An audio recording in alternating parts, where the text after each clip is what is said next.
La isla de los caníbales o tragedia de Nacino.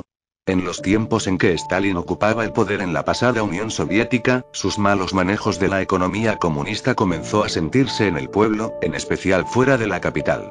Stalin tenía sus miras puestas a construir un país industrialmente avanzado, pero para poder hacer esto posible gran parte de la mano de obra agricultora fue reubicada en nuevos puestos, en fábricas y en la construcción de otras obras. El desequilibrio y la presión en la población comenzó a sentirse después cuando la hambruna afectó a los pueblos, en especial a los que se encontraban más alejados de la capital.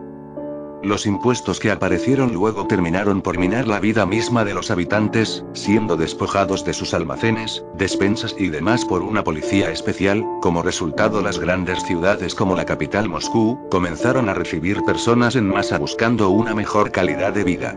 Este efecto no tuvo buena vista por parte del gobierno central, quienes crearon pasaportes y negaron la entrada a Moscú a nuevos visitantes de la misma Unión Soviética. Ya para esto las calles de las ciudades estaba abarrotada por personas de escasos recursos, mendigos y gente sin hogar. El gobierno central encabezado por Stalin encargó a la policía tomar medidas organizando redadas para capturar a los elementos desclasados y socialmente dañinos, que eran antiguos mercaderes y trabajadores agrícolas, comerciantes mezclados con delincuentes comunes, entre otras personas que no encajaban con la idealizada estructura de clases comunista. La policía tenían listas de cupos que tenían que cubrir cada día, y en las calles cualquier persona podía ser abordada por ellos. Así fueron deportados mucha gente que no poseía pasaportes ni documentos, incluso la misma gente de Moscú que sí los tenía pero que por error se les había olvidado en casa, fueron reubicados y encerrados para cubrir los cupos. Miles de personas fueron reubicadas en distintos lugares alejados para mejorar y hacer productivas zonas donde no había desarrollo, creación de nuevos pueblos y mejora de caminos y carreteras. Es así que entre marzo y julio de 1933, 85,937 personas de Moscú y 4,776 de Leningrado fueron arrestados y deportados por carecer de pasaportes. Muchos de ellos fueron arrestados por error, ya sea porque salió un momento a fumar un cigarrillo a la calle o se encontraba en la ciudad para comprar un traje. A la policía solo le importaba cumplir con su cupo diario. Mucha gente, incluso con sus documentos en regla, no tuvieron mejor suerte. El 1 de mayo de 1933, en el Día Internacional de los Trabajadores, muchos fueron deportados al campo de tránsito de Tomsk y posteriormente, para evitar grupos problemáticos de ahí, muchos fueron enviados posteriormente a la isla de Nacino. Entre los deportados a la isla de Nacino, un tercio eran criminales sentenciados que fueron llevados para descongestionar las prisiones, mientras que más de la mitad eran desclasados de Moscú y Leningrado, gente común en general. Todos navegaban en 4 barcazas que antaño se usaba para transportar madera. Ahora 5.000 personas a bordo estaban a punto de vivir un infierno a donde se dirigían.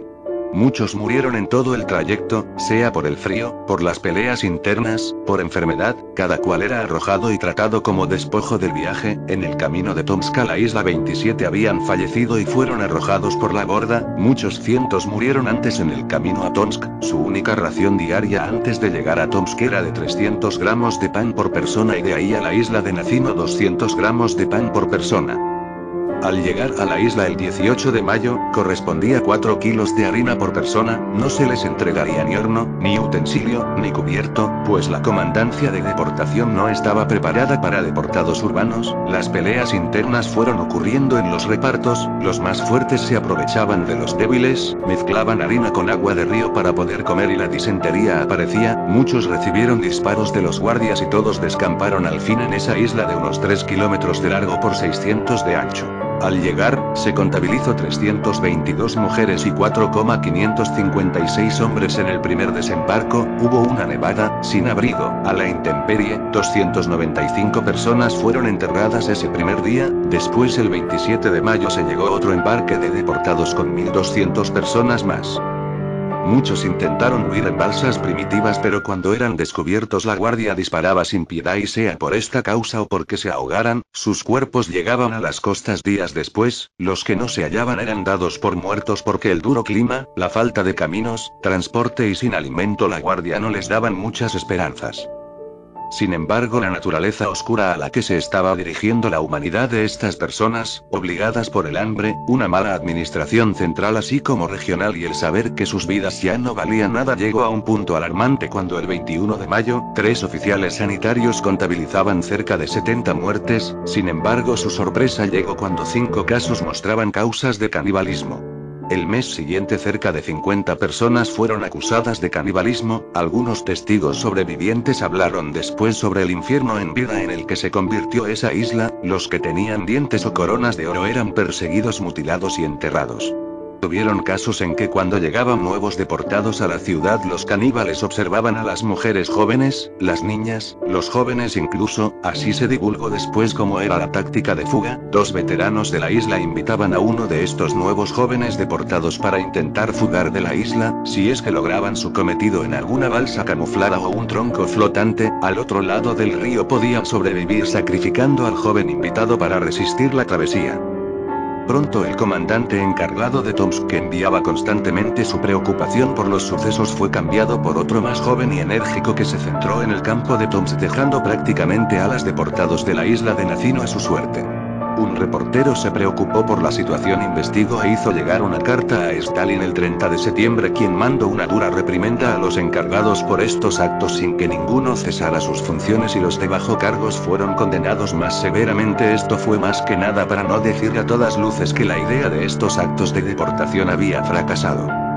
Muchas personas murieron, cerca de 6.700 fueron enviadas a la isla, solo sobrevivieron 2.200 y ninguna fue autorizada a volver a sus hogares, fueron enviadas a otros campos de trabajo, pero solo unos cientos estaban en condiciones para trabajar, el resto sufría diferentes enfermedades así como desnutrición entre otras cosas. Hubo una comisión para investigar este caso en particular, sorprendiendo a todos por esta tragedia. En 1989 un testigo recordó lo siguiente. Trataban de escapar. Nos preguntaban dónde está la vía del tren. Nunca habíamos visto una. Nos preguntaban dónde está Moscú. ¿Leningrado? Preguntaban a las personas equivocadas. Nunca habíamos oído esos lugares. Somos ostiacos, de un pueblo muy alejado en Rusia. La gente huía hambrienta. Les habían dado un puñado de harina. La mezclaban con agua y la bebían e inmediatamente sufrían diarrea. Las cosas que vimos. La gente moría por todas partes. Se mataban unos a otros. En la isla había un guardia llamado Kostya Benikov, un chico joven. Cortejaba a una bonita chica a la que habían enviado allí. La protegía. Un día tenía que ausentarse un rato, y le pidió a uno de sus camaradas, cuida de ella, pero con toda aquella gente el camarada no pudo hacer mucho, la apresaron, la ataron a un álamo, cortaron sus pechos, sus músculos, todo lo que podían comer, todo, estaban hambrientos, tenían que comer. Cuando Kostya regresó, aún vivía. Trató de salvarla, pero había perdido mucha sangre.